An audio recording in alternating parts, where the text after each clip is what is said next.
Uma pessoa que Uhum. tem hiperextensão do joelho já me mostra, eu não preciso nem conhecer a sua paciente, mas que ela tem Tá. muita fraqueza em membros inferiores. Sim, sim. E muito, É, embora tá. você falou pra mim assim, ela é muito móvel, ela encosta a mão no chão, mas ela não é móvel.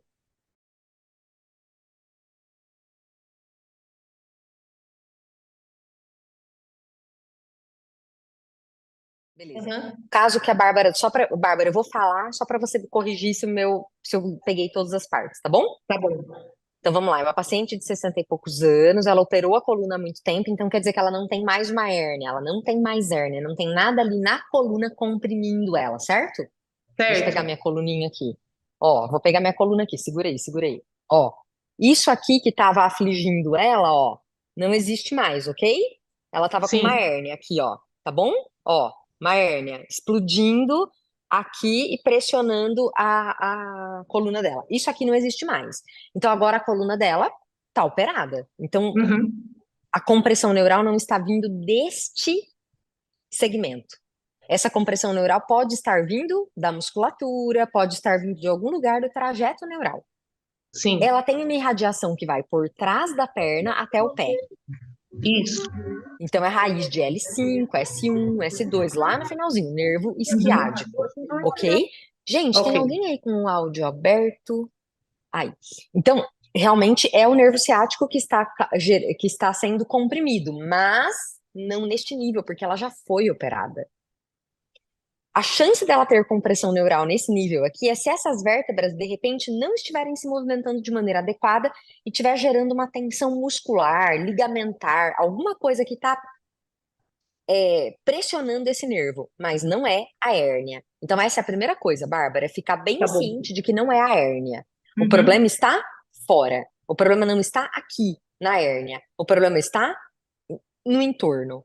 Musculatura em Entendi. espasmo, algum ligamento que está muito rígido ali, impedindo a movimentação dessas vértebras, tá bom? Tá bom. Musculatura do glúteo, todo o trajeto do nervo ciático, propriamente dito, é que você vai ter que pesquisar para Tá ela bom. estar sentindo essa irradiação. Sim. Aí você trouxe para mim uma outra coisa muito interessante, que ela fica aliviada quando ela está em posição de sentada de borboleta, Sim. tá? O nervo ciático, vocês lembram? Ele passa ali bem pelo meio do glúteo Uhum. e ele passa pertinho ali do piriforme. E quando o piriforme está contraturado ou com espasmo, com excesso de atividade, esse piriforme ele acaba causando uma repercussão no nervo ciático. Olha que interessante. Quando ela senta em rotação externa, ela fica exatamente na posição de conforto desse piriforme. Ela está sentada, então não tem ação muscular, os glúteos estão absolutamente relaxados e ela está colocando os glúteos numa posição de relaxamento, Entendi. ok? Ok. Então vamos lá. Os glúteos e o piriforme, eles têm essa ação de rotação lateral do quadril, Uhum. tá? Eles também fazem abdução e fazem a extensão do quadril, mas ela está sentadinha. Então, só o fato dela fazer essa rotação externa do fêmur já dá um alívio para essa musculatura glútea, ou seja, deixa essa musculatura glútea relaxada e ela para de sentir a irradiação. Ao passo que, se ela se senta com a perna normal, assim, na cadeira, ela sente a irradiação. Porque Sim. ela. E daí você vai pesquisar uma coisa: é em qualquer cadeira ou é em cadeira dura? Tá bom. Tá Ah, e bom? Isso também é aque- importante. uhum. É como ela participa na igreja, eles trocaram para cadeira de plástico normal. Aí ela disse que se ficar muito tempo, sente também. Tá, ontem eu tava sentada numa cadeira de plástico dessa, às vezes a cadeira é assim, ela é mais fundinha no bumbum e ela tem uma Sim, elevação bem quando pega a coxa.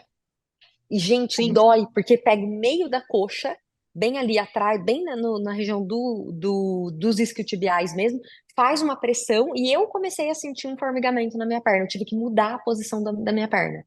Então pode entendi. ser que a compressão seja nesse nível, tá, Bárbara? Tá No bom. nível ali da própria cadeira. Vocês entenderam, gente? Às vezes senta numa cadeira, a borda da cadeira é mais elevada. E essa elevação faz uma pressão nos isquiotibiais. Por fazerem uma pressão nos isquiotibiais, isso repercute lá no nervo ciático. E a compressão pode ser aí. E aí você vai Entendi. pesquisar o seguinte: é só nessa ocasião que ela sente isso? É, ela Ou é relata sentada mais. em qualquer cadeira? Ah, tá bom, eu vou perguntar. Eu sei que na poltrona dela ela não consegue, sofá também não. Ela até falou essa semana, e essa cadeira. Hum. Deve ter em qualquer Tá, cadeira, você vai qualquer. pesquisar melhor sobre isso, tá? Ver como Tá, é que é esse sofá, como é que é sim, essa cadeira. Pergunta para ela se a bordinha é elevada para ficar pressionando o isquiotibial, tá uhum, bom? tá bom. Independente disso, a gente já descobriu uma coisa: esses glúteos e esse piriforme devem estar numa posição muito em espasmo. Uhum, Então, na sua aula, você vai garantir que ela ganhe um pouco mais de comprimento nesse glúteo, sim, fazendo o quê? Rotação interna do fêmur em tá. várias, tanto em flexão de quadril quanto em extensão de quadril, ok? Você vai Ok, começar a trabalhar essa rotação interna do fêmur em várias atividades, vai passar isso para ela em casa, tá. tá? Vai orientar para Uhum, que na cadeira realmente ela mude de posição para evitar essa compressão neural. Eu já atendi muitas pessoas que ficam no computador muito tempo, e vocês já trouxeram aqui para a sessão Tira Dúvidas. Ah, eu sinto formigamento aqui na minha mão. Eu acho que é um problema na cervical. Não é. É simplesmente porque tá posicionada errada. A mesa tá comprimindo aqui o tempo todo, ó. Se a mesa fica comprimindo aqui o tempo inteiro, a tua mão vai começar a formigar. sim, Então, se corrige o apoio do braço na mesa, já melhora, tá? Então, é importante investigar isso. E uma coisa importante, Bárbara, que você vai fazer com ela. Você falou dessa questão da hiperextensão do joelho, né? A pessoa que tem hiperextensão do joelho já me mostra, eu não preciso nem conhecer a sua paciente, mas que ela tem tá. muita fraqueza em membros inferiores. Sim, sim. E muito, É, embora tá, você falou pra mim assim, ela é muito móvel, ela encosta a mão no chão, mas ela não é móvel. entendi. Então, Ela é não é que móvel. parece, ô Tati, assim, ó, é a força, logicamente, que aí ela consegue descer, às vezes até eu vou passar algum exercício na que a gente tem que ficar com a coluna mais, não é reta, mas uma posição como eu fosse fazer o stiff, vamos dizer assim. E não Tá? eu vou fazendo e vou fazendo as correções, mas a dificuldade dela é muito grande, porque parece, igual você está falando, a fraqueza vem da parte da toda das costas. Eu acho que até você deu uma aula, eu estava assistindo até, que fala bastante da musculatura do serrátil. É, foi essa semana que eu assisti, trabalhei na minha aula e deu super certo Uhum. também. E aí Ótimo. parece que é bastante essa parte dela, Tá. porque É, é o pode receio prosseguir. do movimento da coluna. Ah, que se eu fizer assim vai doer. Que eu tenho um receio de que vai O que que eu machucar a falei? coluna. O que que eu falei? É, Rigidez.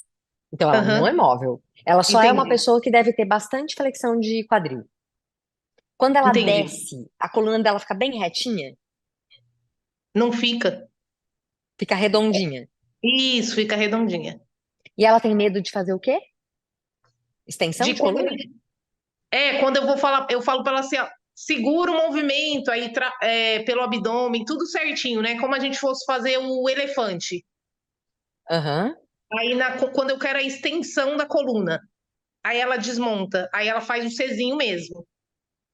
Quando eu preciso que Então ela ela tá. fica com a coluna em extensão, reto, sabe? Uhum, Aí ela não uhum. consegue. Mas Então ela também precisa vem da ganhar parte, extensão de coluna. entendi, vem da parte também do membros inferiores, né? Porque aí solta o movimento do joelho e não consegue ficar com a extensão certinha. Você vai, quando você trabalhar essas posições com ela de inclinar o corpo para frente, Uhum. eu pediria sempre para ela manter uma leve flexãozinha do joelho. O que que você vai Tá. reparar? Tem pacientes, eu tenho assim, a gente tem alunos aqui assim, eu já atendi vários ao longo da minha vida. É aquele padrão assim, ó. Ele arredonda bem a coluna, é ela, né? Sim. É. Arredonda bem a coluna bem redondinha, assim, ó, bem redondinha. E aí você vê aquele joelho hiperestendido. Aí ela vai lá e ela Aham. encosta a mão no chão. Sim. Esse paciente, primeira coisa, ele não é móvel. A Tá. mobilidade da coluna dele não é boa. Embora ele faça uma curvinha C, muitas vezes ele Aham. não consegue ganhar essa extensão. Então a mobilidade não é boa. Você está precisando ganhar a extensão da coluna, Ok. ok? Sim. Segunda Ok. coisa, não é flexível. É super encurtado. Super, super, super, super, super encurtado. Porque tá fazendo a hiperextensão do joelho. Então ele chega Entendi. com a mão no chão porque ele tá usando alguns truques. A coluna dele faz uma grande flexão e o joelho entra em hiperextensão e rotação medial. Sim. Olha para o joelho dela. hiperextensão e rotação medial. Aí ela encosta a mão no chão. Se você pedir para ela o seguinte, flexiona levemente o teu joelho. Só o joelho olhar para frente, você vai ver que ela já não encosta a mão no chão. Não, não encosta Porque, mesmo. porque aí ela tá na linha de tensão dos isquiotibiais e do tríceps sural, panturrilha, né, gastrocnêmio Sim. sólido, tá? Aham. Porque daí você coloca ela na linha de tensão certinho, daí ela vai falar, nossa, agora tá alongando a minha perna. Antes não tava. Ela rouba. Ela rouba no Sim, movimento. Tá bom? Então, tá bom. sempre que você for fazer movimentos com ela, mesmo o elefante, mantenha o joelho levemente semiflexionado, olhando para a frente. Não deixa o joelho olhar um para o outro. E você avisa isso para ela, não é você que tem que ficar segurando. Você tem que avisar isso para ela. Não, sim, Ó, o sim. joelho olhando para frente, levemente flexionado. Entendi. E aí ela vai fazer a mesma coisa, tá? O mesmo movimento, o elefante, só que com o joelho semiflexionado. E quando ela estiver no reformer, você também precisa ensinar para ela os limites, para você não precisar ficar ali o tempo todo. Ó, fulana, eu não quero que você faça a hiperextensão do joelho, então você vai estender até aqui. Você não vai estender até aqui, Uhum. ok? É só até aqui. Vamos lá, ó, empurra com calma até aqui e não até aqui, ok? Você vai ter que Ok. ensinar isso para ela. Porque quando ela entra na hiperextensão, ela relaxa quadríceps, isquiotibiais e glúteos. Se ela Uhum. não vai até a hiperextensão, ela mantém a contração muscular. E eu Sim, colocaria sim. ela para trabalhar em decúbito ventral também. Faz as extensões em decúbito ventral, faz os movimentos de elevação da perna em decúbito ventral para ela usar glúteo. Esse glúteo, Bárbara, ele precisa ser contraído e ele precisa ser alongado. Esses isquiotibiais, idem. Tá bom. Coloca ela em decúbito ventral, vai lá no módulo da lombar, faz um movimento do próprio quadril, ela precisa recuperar a movimentação da coluna, fazer extensão de coluna e flexão de coluna, extensão de Uhum. coluna e flexão de coluna, tá? Movimentação do próprio quadril. Então, ela precisa recuperar movimentos e precisa recuperar muita força. Ela precisa de força nos músculos extensores da lombar. Claramente está fraco. Tudo isso que ela está sentindo não é por conta da hérnia, ela já operou, não existe mais hérnia.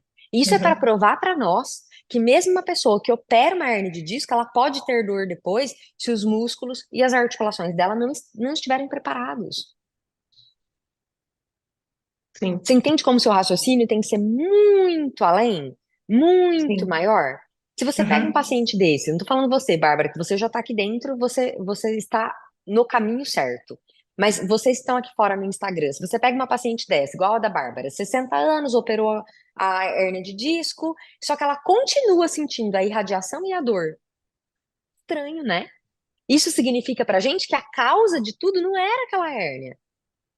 Que a maneira como essas vértebras se movimentam, tá? Inflexão, extensão, rotações, que essa musculatura, esses ligamentos, esses tendões, tudo isso está envolvido. A condição do membro inferior, a fraqueza do tronco, a fraqueza do membro inferior, esse encurtamento que ela tem nos isquiotibiais e no tríceps sural, tudo isso interfere na dor, tanto que ela continua com a mesma dor. Se você pega um paciente desse, coloca na tua aula de Pilates apenas para fazer exercícios do Pilates, você não consegue ajudar, porque você não entende de onde está vindo isso. O que acontece? Você fica com medo. Ih, Tati, ela tinha uma hérnia, ela operou a hérnia, ela operou a coluna e ela continua com dor. Ih, Tati. E ela sente dor nos exercícios, ela sente radiação nos exercícios. Você fica com medo. Aí você deixa de fazer um monte de coisas que são importantes para ela, que é justamente, Bárbara, o que a gente está discutindo aqui, que é Ok. ganhar mobilidade da coluna, ganhar controle dessa hiperextensão, recuperar essa movimentação do quadril e ganhar muita força. Uhum. Fazer ela perder o medo desses movimentos. Sim. Vai colocando Sim. foco na tarefa, vai aos pouquinhos fazendo com que ela faça movimentos de extensão para ela perceber que esses movimentos eles não são o fim do mundo, eles são necessários. Sim. Eu fiz esses dias, ô Tati, aquele movimento do teaser, né? Só que com a Sim, barra. E tá, aí, aqui no Cadillac. isso. É que o meu reforma é torre, né? Mas é Ah, igual tudo bem, fosse. mas é a mesma É, coisa. Isso. sim, É. sim. E aí, a gente eu tava fazendo, ela faz ela e a amiga dela, que tem setenta e Tá. sete anos, é muito engraçado. Olha. ela puxa o movimento, né? E eu tava do ladinho, aí eu mostrei pra ela, porque ela puxa o movimento do braço pra baixo, em vez de empurrar a barra pra cima, sabe? Em vez de você fazer a força da Ela puxa elevação, em vez de e aí quer empurrar. levantar. Isso, aí não consegue. E aí ela até falou essa semana pra mim, ai, Bárbara, eu não faço porque eu tenho medo da coluna. Aí eu mostrei pra ela certinho. Eu falei, ó, a senhora empurra a barra pra cima e eu vou estar aqui Uhum, juntinho, porque era só as duas, dava pra acompanhar. E a gente vai elevar o movimento junto do tronco, né? Aí ela uhum. foi, fez, que aí foi o comando certo também, né? Ela fez, levantou, não reclamou, não teve Não dor teve dor? nenhuma, logicamente Aí é mostrar mais ou menos para o aluno que como que faz, né? Lógico, e que dá para fazer. Sim, Fez um teaser bonito? Não, nem elevei perna, nada, só fiz a não elevação precisa. certinha. É E aí isso. o que eu percebi foi isso, vem o medo, só que também Sim, a fraqueza ajuda, né? Porque aí você demais. não consegue ir. Aí ela fez essa semana, ela até falou, nossa, dá mesmo, né? Para fazer. Você viu só? Dá para fazer É, o movimento, eu posso fazer esse movimento de flexionar minha coluna, sim, né? sim. Uhum, Eu posso fazer essa movimentação de elevar minha coluna e flexionar minha coluna e depois estender minha coluna e eu não sinto dor. E aí, uhum, Bárbara, você pode fazer isso com ela de diversas formas diferentes. Se você simplesmente colocar ela sentada aqui, Bárbara, ó, sentadinha, para fazer o movimento, ó, eu tô me segurando com a perna, tá? Você vai fazer sim, exatamente assim com ela. Simplesmente para ela rolar, rolar, rolar, rolar, rolar, rolar, rolar, ó. Põe um bastãozinho aqui na mão dela, ó, e empurra lá pra cima. É o movimento do teaser. sim. Então É você verdade. pode, entendeu? Você pode Uhum, ensinar esse movimento do teaser de várias outras formas. Aí quando você colocar ela aqui, ela vai estar mais treinada. E vou te falar uma coisa. É muito difícil e ela não tem força, isso é óbvio. Ela não tem força no corpo uhum, inteiro, ela é muito fraquinha, né? sim. É muito mais fácil a gente dar um bastão aqui para o nosso paciente. Vou até pegar o bastão para vocês entenderem exatamente do que eu estou falando. E quem aí tem pacientes nesse padrãozinho, que parece que é muito flexível, muito alongada, né? Que parece que é muito. Ai, Everton, anota esse tema, porque esse tema é tão legal. Eu vou gravar uma aula. Ô, Bárbara, Ainda eu vou bem que é gravar uma muita aula. pergunta, né? Nossa, Bárbara, você me ajuda muito. Bárbara, vocês todos me ajudam muito, porque a gente só vai catando as perguntas de vocês aqui. Eu vou gravar uma aula dessa especialmente para o Red, tá bom? Tá? E aí, os assinantes do Red terão essa aula lá, tá bom? Eu vou gravar essa aula aí pro Red. Essa aula vai ser muito legal. Lá pro Red, tá bom? Nos próximos dias a gente vai avisar para vocês como é que vocês podem fazer a assinatura do Red. Olha só, se a gente coloca ela sentadinha aqui, ó, tá? E a gente vai rolando ela lá para trás. Rola, rola, rola, rola. Ó. Ela tá fazendo força com os abdominais. Mas aqui ela vai dar conta, porque aqui é muito mais fácil do que fazer do chão para cima. Então, Sim, aqui, olha só, ó, estendeu. Como se ela fosse para a posição do teaser. E de novo, ela enrola, enrola, enrola, enrola, e ela sobe, ó. Ela sobe como se fosse para o teaser. Aqui, ó. É muito mais fácil fazer assim do que fazer do chão para cima, por uma questão sim, física, de alavanca, certo? Por uma questão certo. física, simplesmente isso. Então, uma maneira da gente treinar os nossos pacientes para eles irem bem no teaser e saberem fazer esse movimento com o braço esticado é a gente dando atividades que são mais simples. Porque sair do chão é muito difícil. Eles têm mesmo essa tendência a puxar com os braços, né? Eles Uhum. querem se puxar para subir, porque ela não tem força no abdominal. Então, use outras estratégias, mas é esse o caminho, é mostrar para ela que ela pode fazer a flexão, que ela pode fazer a extensão, que isso não vai machucar a coluna dela e que Uhum. ela não é flexível coisa nenhuma, que ela é bem encurtadinha e bem fraquinha, né? Então você já está percebendo isso, então você precisa alinhar as articulações dela de um jeito que você consiga de fato fazer ela ganhar flexibilidade, Sim, sim. tá bom? Tá bom, Certo? certo. Te ajudei? Muito. Ô, Tati, Hum, oi. eu tô olhando aqui e não, se tiver outra pessoa na minha frente para fazer pergunta, Eu tenho um outro caso. Tá, eu acho É, que não tem ninguém. Tem alguém aí com a mão levantada? Eu acho que não. Se não tiver, você pode fazer. Deixa eu só falar uma coisa aqui importante sobre o RED, gente. O RED, ele vai ser um grande. O nosso objetivo é que o RED seja uma grande biblioteca para vocês, um grande manual. Então, vocês vão entrar lá e procurar por categoria. Então, por exemplo, Bárbara, você vai procurar lá hiperextensão de joelho, uhum, entendeu? Aí vai ter entendi. aulas, várias aulas ali, várias aulas sobre hiperextensão de joelho. Você vai procurar lá, por exemplo, o meu aluno tem dificuldade para fazer flexão e extensão de coluna, né? Então, flexão e extensão de coluna, você vai ter várias aulas sobre o tema. Tá? Uhum. O nosso grande objetivo é que o RED seja um grande manual, uma grande biblioteca para vocês, tá bom? Esse conteúdo faz parte das sessões de dúvidas do TSP e da CAPD. O TSP é meu curso para instrutores de Pilates que querem aprender a atender alunos com dor de forma rápida e bem direto ao ponto. E a CAPD é a minha especialização para instrutores de Pilates que querem aprofundar o conhecimento e se tornarem especialistas em atender pessoas com dor no Pilates. As sessões de dúvidas acontecem quinzenalmente no Zoom e os alunos do TSP e da CAPD trazem os casos clínicos para discutirmos juntos. Você quer saber mais sobre esses e os meus outros cursos? Então toca no link aqui embaixo na descrição desse vídeo ou no QR Code que está aqui na sua tela e saiba mais.